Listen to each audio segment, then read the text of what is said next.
Nasa likod ko ang 10 team na maglalaban-laban sa Extreme Challenge na to at kung sino ang unang makakakuha ng flag sa tuktok ng bundok ay mananalo ng 500,000 pesos!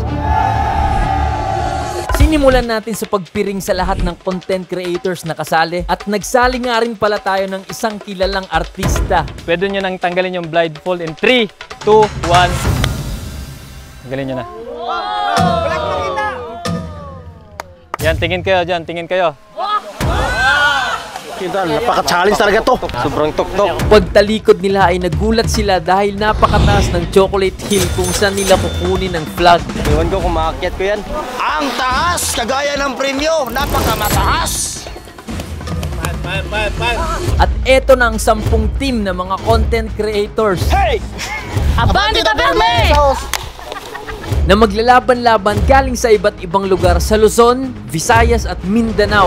Kailangang laruin at tapusin ng bawat teams ang iba't ibang levels at hindi lang to basta pabilisan dahil ang kailangan dito ay focus, kooperasyon at determinasyon bago makarating sa final level. Mukhang napakadali ng larong to pero iba ang nangyari sa personal. Kaya tapusin mo to hanggang dulo dahil dito mo makikita ang lahat. Simulan na natin ang laro!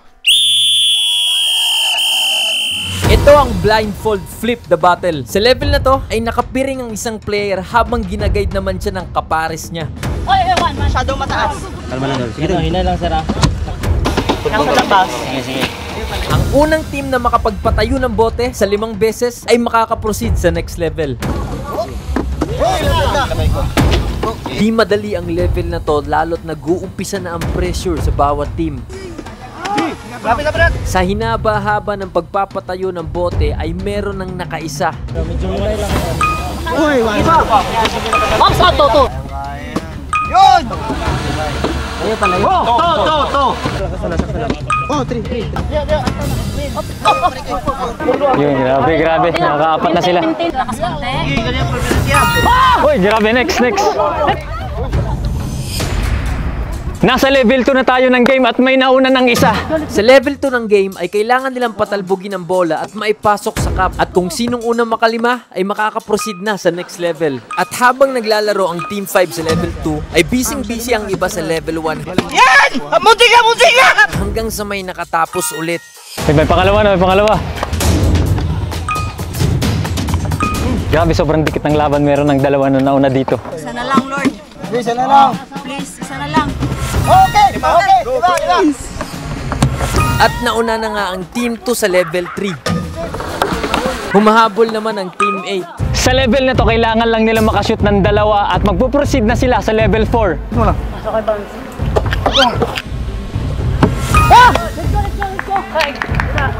Isa to sa matagal na game dahil napakagaan ng bola at maliit ang butas ng balde. Isama na rin dyan ang malakas na hangin. At may naka-score na nga ng isa. Medyo mulay lang.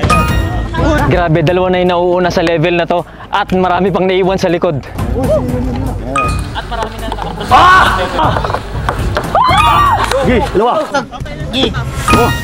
May ilang teams na rin ang humahabol at malapit nang matapos sa kanilang level.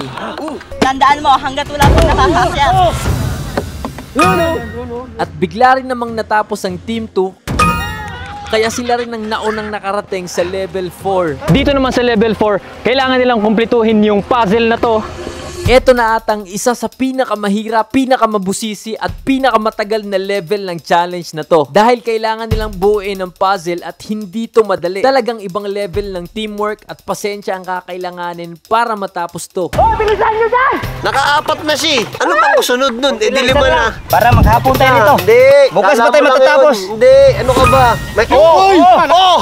Ha? Nangangalahati na tayo ng players. Ang 5 ay nakaproceed na sa kabilang level at meron ding level 4 na. Sobrang daming team na nasa likod ngayon at ang naungunang team ay dalawa lang, Team 2 at Team 8. Nanginginig yung katawan ko. Ilang sandali ay naka-score na nga ang iba.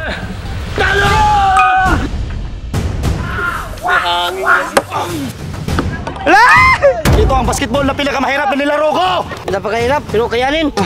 Mahirap pala ito. Mahirap. Habang ang Team 3 Tayo na lang ba? Oo, tayo na lang. Hayaan mo yan. Hayaan mo yung mga sa paligid mo. Nape-pressure ako eh. Oo. Mahirap talaga yan, kaya nga challenge. Extreme challenge. Hanapin mo yung may words. Baka may naiwan dyan. Grabe, napakabilis nila sa pag-solve ng puzzle. Pero marami ring hindi nagpapahuli at marami ring magpo-proceed sa next level.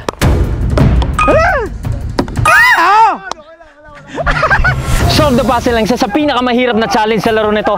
At 3 ang nangunguna ngayon. Sina naman. Focus na sa goal! Focus na! Isa na lang talaga.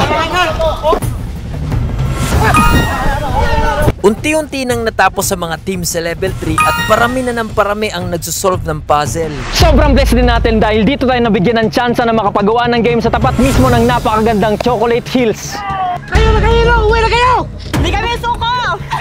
Oh, nasa puzzle pa lang. Tandaan mo, nasa puzzle pa lang. Habang tumatagal ay di namamalaya na sabay-sabay na pala ang mga team sa level 4. Halos lahat na nasa level 4 at meron na lang tayong 2 team na iiwan sa level 3. So sa hindi nakakaalam, si Matt Evans pala isa sa mga celebrity na contestant sa King Lux Extreme Challenge natin. Galing pa ng Ilocos at may planong manalo naman. Tama! Competitive lahat dito. Kaya hindi pwede maiiwan eh. Kanina pa kami rito eh. Papahiya na ako kay Tahoman. Hindi ko alam kung anong gagawin dito. Nalilito ako kasi sobrang daming kulay. Kakayanan namin to. Laban lang! Hindi ko kakayanin to! Dahil mahirap to! Sana nag-aral ako! Ang bubo ko nito! Kayo mga bata, mag-aral kayo! Meron pa akong problema sa jowa ko. Binigyan naman ako ng puzzle dito. Medyo naipit niyo eh. Yan, kitang-kita nyo sa ulo niya, meron pang avatar na araw. At saan papunta yung araw na to? Subscribe! May dalawa na kami! Tingnan nyo na buo namin! May dalawa na!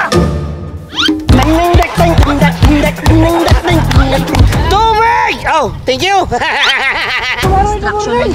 Pa-intense na ng pa-intense ang challenge at dito masusubok ang pagkakaisa at strategy ng bawat team. Sobrang hirap ng puzzle. Masyado mahirap talaga. Iba-iba namin mga kulay-kulay para mas mapadali pero nakaka-challenge talaga. Sa baba ako. Ako siya sa itaas. Kanuna namin yung mga kanto para madali na lang sa gitna. May assigned task kami. Kunwari siya sa blue, ako dito sa green. By color kami dito. Yung approach namin is top to bottom. Binuo na namin yung pangalan ng Chocolate Hills. Bohol Chocolate Hills na siya. Binubuo lang muna namin yung kung anong kaya.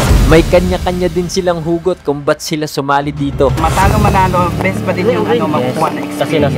Pero yung dinadala ko na hugot is sa mga bata. Mga estudyante. Yan, nandito kasama natin ngayon yung Team 8 at kayo yung mga pangalawa. Dumidikit talaga ng todo sa Team 2. Good luck na lang sa lahat. Lahat naman talaga ginagawa yung best para dito kasi may purpose lahat ng mga players. Bakit tinake nila tong challenge na to. So, Sobrang nakaka-challenge talaga. Extreme na extreme bro. Pero kailangan para sa mga katutubong mangyan. Kayang-kaya namin to. Para sa may mga sakit na cancer. Para sa mga cancer patients. Para sa inyo to. Ito yung pinakamahirap na challenge na buong buhay ko. Gagawin namin ang lahat. Ito kayo, Jaway. Kaya. Part 1 pa lang yan kaya pakishare nitong video dahil sa part 2 ay mas i-intense pa ang mga pangyayari. Dito lalabas ang next level ng mga challenges at kung sinong mag-uuwi ng 500,000 pesos.